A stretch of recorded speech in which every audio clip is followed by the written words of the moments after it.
And now, a chapter from The Disaster of Darien, the story of the Scots settlement, and the causes of its failure, 1699 to 1701, by Francis Russell Hart. From Chapter 6, Darien abandoned by the settlers. The colonists were informed frequently by the native chiefs that the Spaniards were making preparations to attack them. By February 1699, the certainty of an early attack was reported by these chiefs, who urged that the offensive be taken by the Scots as the sure method of maintaining their position. The colonists, however, remained steadfast in their determination not to be the aggressors. They asserted that their country being at peace with Spain and the occupied land not being Spanish territory, no arm should be raised against the Spaniards except in self-defense, which, if occasion offered, would be energetic and, they believed, successful. However, on the 6th February, when it was definitely reported that the Spaniards were actually attacking Pedro, a friendly ally of the Scots within his territory, a body of 100 men, consisting of 20 drawn from each ship's company, was dispatched under command of one of the councillors, Captain Montgomery. A minor skirmish took place in which 2 of the colonists were killed, and a number, including Montgomery, wounded. There is no evidence that the Spaniards actually engaged were other than a small scouting party. Preparations had been made by the Spaniards for an attack in force if conditions were favorable, but the alliance of the Scotsmen with the neighboring Indian tribes and the difficulties of moving troops and guns by land deterred them from any serious land attack whilst waiting adequate cooperation by the sea forces or some fortunate turn of events giving them strategic advantage.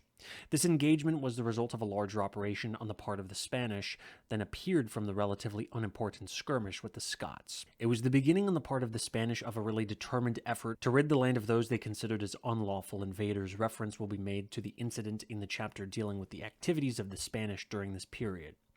In subsequent explanations of the failure of the undertaking, much stress is put upon the restrictions of trade with the other colonies.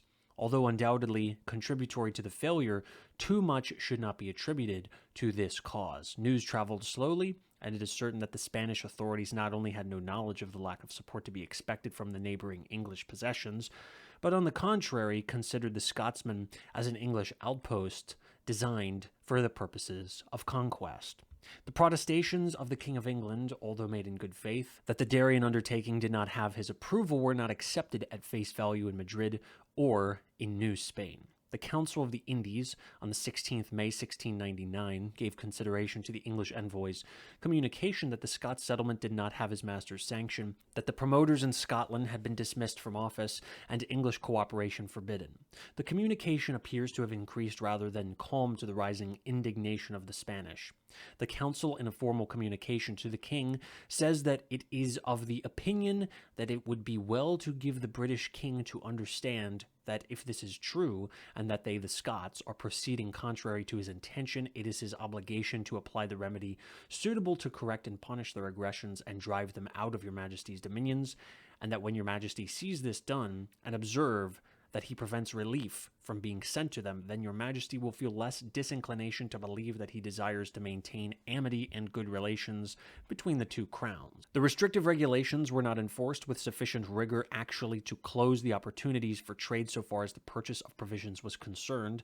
The trade appears to have been limited more by the inability or unwillingness of the Scotsmen to pay for the goods rather than to any reluctance on the part of merchants to violate the regulations in Jamaica or elsewhere. Unhappily, a large proportion of the goods brought out was unsuitable for sale or barter in the tropics. The linens were good, but the warm, coarse serges, tweeds, cloth caps, and heavy stockings were more suited to the trade with the New England colonies than for the West Indies. Captain Moon brought supplies from Jamaica, as did Captains Sand and Pilkington, all of which were bought by the Council. The adventurous traders of New York needed small encouragement to risk trouble with the authorities, provided a profitable trade was the reward. The opportunities for successful barter with the goods brought out from Scotland for the purpose were less available, but not chiefly because of the restrictions. Captain Pilkington, with his small vessel, was sent on a trading cruise along the Spanish Main. Misfortunes attended the venture, including a brief imprisonment of himself and crew at Cartagena and the loss of the Dolphin. The Endeavour, with a trading cargo of some value, was forced by heavy weather to give up a contemplated voyage to Jamaica and New York and to put back in a leaky condition. Discontent, discomfort, and distrust amongst the colonists were not lessened by detailed news of the loss of the Dolphin. The vessel had struck a rock near Cartagena and had been beached to save her from sinking. The vessel and cargo had been seized, and Captain Pilkington and his crew imprisoned as pirates.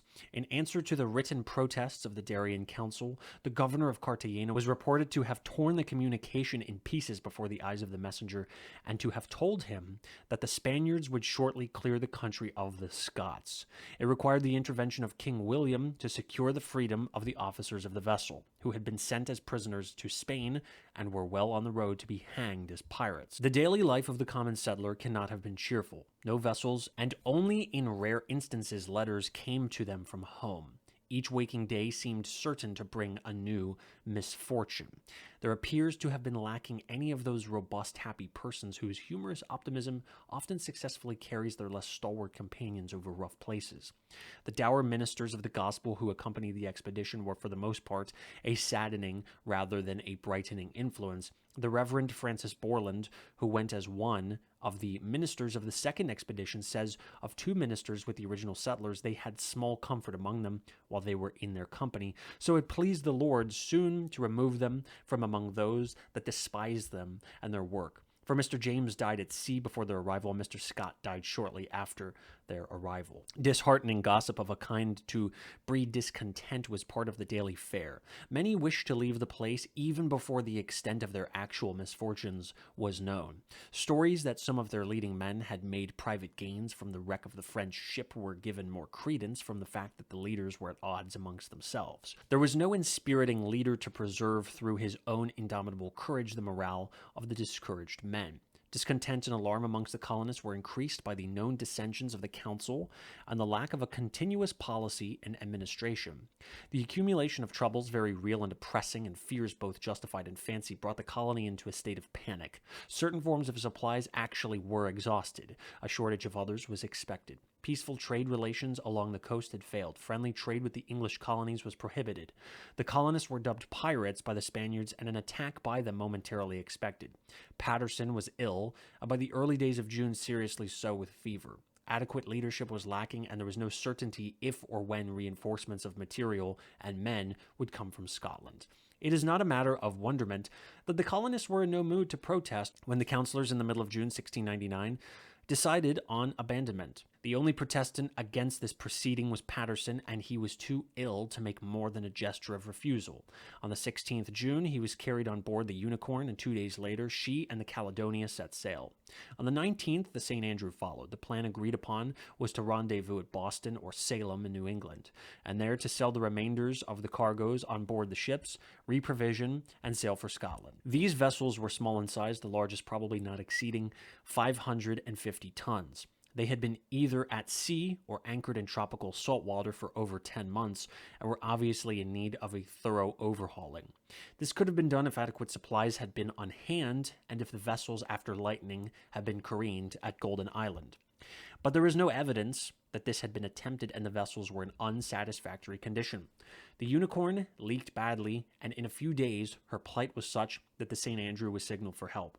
The latter stood by for a time, but her commander, either not convinced of the reality of the danger to the Unicorn or impatient and heartless, sailed away, as also did the small trading sloop of Captain Patton, which had been intercepted on its return voyage from Jamaica to Caledonia after an unsuccessful errand for provisions. That one of the larger ships in need of supplies made the port of Matanzas in Cuba is recorded in the report of Diego de Cordoba Lasso de la Vega to the Crown, dated 25th September 1699, communicating the deposition extracted from Benjamin Spencer, one of the Scots company, who was left behind when the vessel's commander, in doubt as to the intentions of the Spanish, ordered immediate flight.